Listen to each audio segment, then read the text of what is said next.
Gareen adda bilisa baasa uummata Tigraay TPLF erga naannoo isatti deebi'ee lafa qabiyyee kootii jedhu deebisee qabachuu fi falmi jabatti seenee jira. Mootummaan naannoo Amaaraa lafa bulchiinsaa naannoo Tigraay jala ture raayyaa ittisa biyyaa TPLF yeroo haleelu dahoo godhatee qabatee ture gadin dhiisu jechuun madda rakkoo guddaa tahee jira. Mootummaan federaalaa Itoophiyaa naannolee gargaarsifate humna qabu hundaan gara kaaba biyyattiitti duuluu itti fufee jira. TPLF ammoo sadarkaa amma irra ga'eerra humni duubatti nan deebisu hin jiru jechuudhaan gara fuulduratti gulufaa jira. Konkolaattonni waraanaa fi dargaggoonni kuma hedduu ta'an adda waraanaa gara kaabatti guuramaa jiru. Magaalaa Finfinnee dabalatee kutaalee biyyattii hunda keessaa jechuudha. Gama biraatiin barattoonni yuunivarsiitii Samaraa kan naannoo Afaar jechuudha sodaa nageenyaaf jecha gara yuunivarsiitii Finfinneetti akka deebifaman taasifamee jira. Gama biraatiin barattoonni yuunivarsiitii Maqalee 10,000 ta'an rakkoo keessatti akka argamantu gabaafamaa jira. Barattoonni kun gara Finfinneetti akka deebifaman taasifamus mootummaan federaalaa fudhachuu akka dideetu gabaafamaa jira. Ji'oota 6 baajeta akkan argatinidha kan gabaafamaa jiru. TPLF erga mootummaan federaalaa dhukaasa gam tokko dhaabuu ibsuun raayyaa ittisa biyyaatis Tigraay keessaa baasee TPLF dirree walabaarra gulufuun naannoo Afaar dhaqqabee jira. Mootummaan federaalaa ji'oota 8tiif TPLF waraanaa ture dirree lolirratti injifatamuun garee shoorar keessaa je'ee himateef naannoo tokko guutuu gadhiisuun ammoo TPLF dachii walabarra akka gulufuuf kan isa gargaare. Kun ammoo TPLF carraa laayyottiin arganne gonfachiise. Gama biraatiin mootummaan naannoo Amaaraa guyyaa kaleessarraa kaasee dargaggoonni duuluu danda'an hundi gara adda waraanatti akka bobba'an yaamicha godhee jira. Pireezidaantiin mootummaa naannoo Amaaraa obbo Aganyaw Tashaagar ibsa kennan keessatti humni meeshaa waraanaa mootummaa hidhatee fi namoonni dhuunfaadhaan hidhatan akkasumas dargaggoonni dirqama kana bayuuf dandeettii qaban hundi guyyaa kaleessarraa kaasee akka gara duula waraanatti dabalaman yaamicha cimaa dhiheessanii jiru.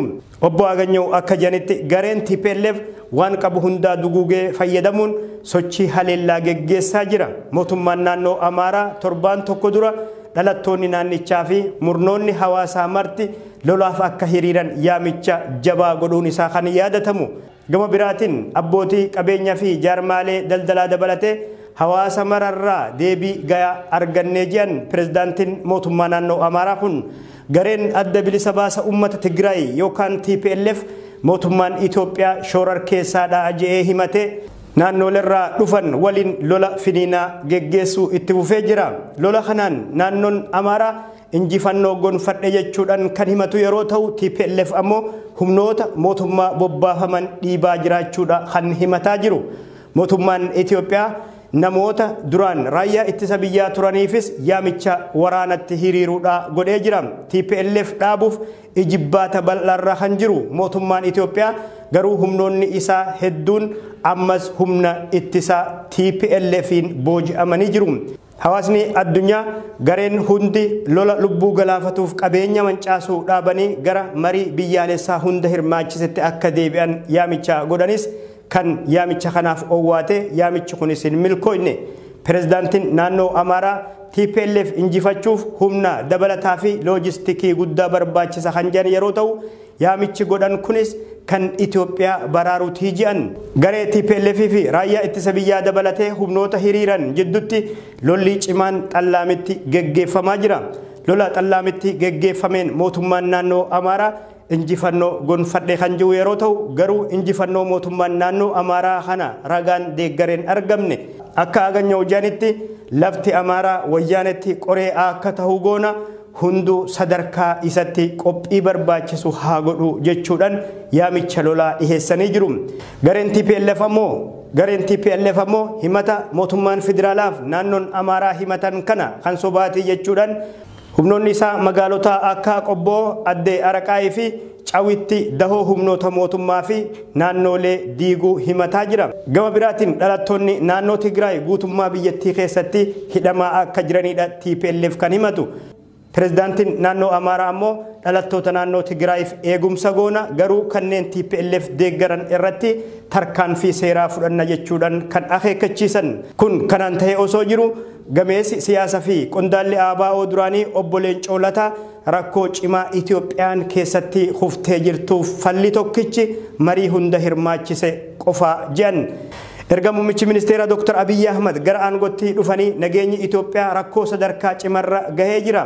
Waldhibdeen TPLF mootummaa federaalaa jidduutti dhalate hanga lolatti tarkaanfatuudhaan lubbuu lammiilee kuma hedduu galaafate kumootan qe'eef qabeenya isaanirraa buqqise miliyoonotaan kanneen lakkaa'aman ammoo gargaarsa namoomaa akka eeggatan taasise.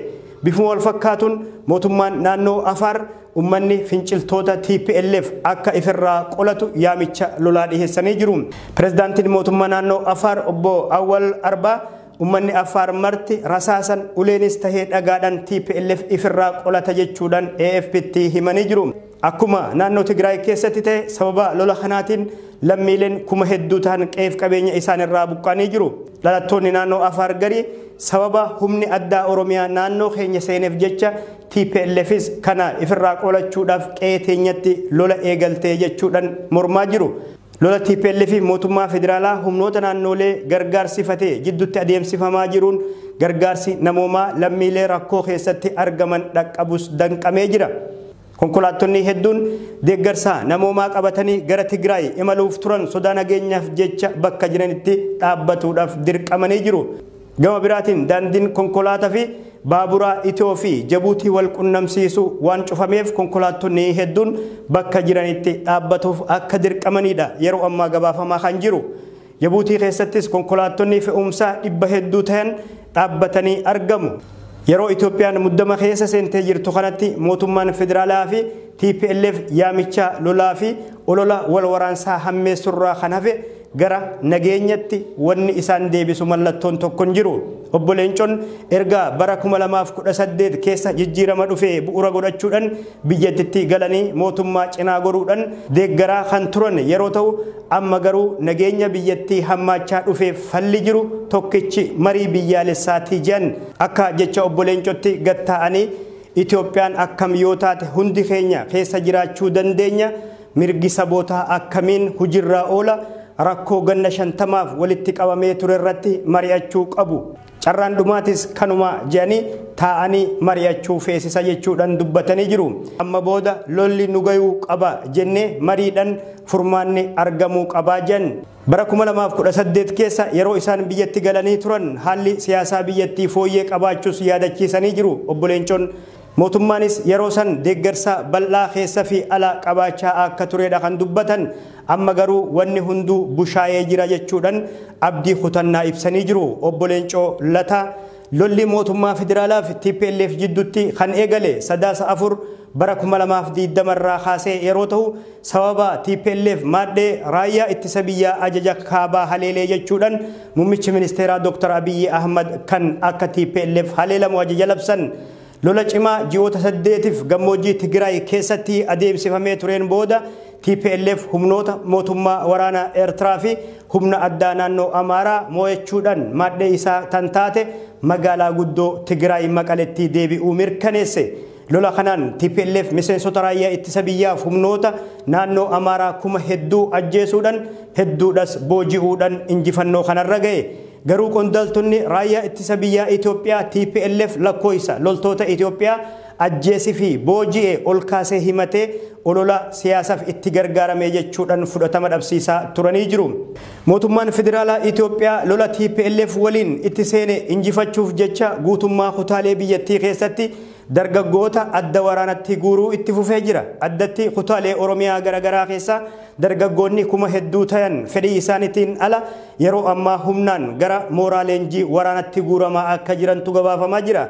Akka odeessaaleen nu gahaa jiran ibsanitti godinaalee Arsii, Baalee, Harargee, Bahaa fi Lixaa, Boorana, Gujii, godinaalee Wallaggaa afran, Jimma, Iluu Abbaa Booraa fi godinaalee Shawaa hunda keessaa dargaggoonni kuma hedduu ta'an yeroo ammaan tana gara adda waraanatti guuramaa akka jiranidha. Kanneen guuramaa jiran keessatti daa'imman umriin ganna 15 hanga 18 akka argamanillee odeessaaleen nu dhaqqabaa jiran ni ibsu.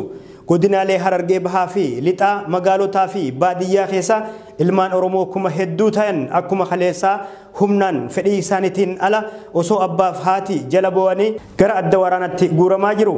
Magaalaa Harar aanaalee akka Gooroo Guutuu, magaalaa Harar dabalatee aanaalee akka Gooroo Guutuu, Fadis, Dadar, Malkaa Balloo, Baddeessaa, Machaaraa, Galamsoo, Ciroo fi naannolee kaan keessa dargaggoonni kuma hedduu ta'an yeroo ammaa waraanatti humnaan guuramaa akka jiranidha. Mootummaan Itoophiyaa erga TPLF humna raayyaa ittisa biyyaa mogolee buusee duula adda waraanatti dargaggoota oofuu kan cimse yeroo ta'u Jimma keessas dargaggoonni dhibba hedduu ta'an konkolaattota 20 gara gammoojjii naannoo Amaaraatti ergamanii jiru. Dargaggoota Jimma keessaa fe'aman kanneen keessatti kanneen umriin isaanii ganna 17 akka jiranillee odeessaaleen bayan ni mirkaneessu. Haalli amma Itoophiyaan keessa jirtu bara dargii biheraawii jedhamee dargaggoota lola shaabiyaa waliin adeemsifamaa ture keessatti humnaan hiriirsuun kan wal fakkaatu jedhu maddeen kan hedduu nama gaddisiisu ammoo daa'imman waa'ee lolaa hin beekne kana dabballoonni mootummaa walitti guuran gara adda waraanatti yeroo geggeessanitti manguddoonni silaa araara biyyaa buusan eebbisanii geggeessuu isaaniiti. Mootummaan Itoophiyaa gareen shoorar keessaa TPLF biyya diiguu fi ummattoota walitti buusuuf kutatee jechuudhaan olola walirraan cinne karaa miidiyaa isaatiin itti fufee jira. Gama biraatiin lammiileen biyyattii kutaalee mara keessatti bayanii garee TPLF shoorar keessaadha jedhanii akka balaaleffatan taasifamaa jiru. Godinaalee akka Gujii fi kaan keessatti sangoota fi re'oota uummatarraa saamuun itti fufee jira. Odeessaaleen BBS dhaqqabe kan ibsu TPLF gama isaatiin nuti lafa birmadummaa naannoo keenyaa sarbamne deeffachuuf lolatti seennee jedhan amma dura ibsaa laateen humnoonni naannoo Amaaraa lafa qabiyyee bulchiinsa naannoo Tigraay jala ture hatattamaan gadhiisanii akka bayan akeekkachiisee ture. Humni nageenyaa uummata Tigraayitti yaaddoo ta'e naannoo Amaaraas ta'e Eertiraa akkasuma Finfinnee yoo jiraate dhaqeen haleelaa jedhe TPLF amma dura.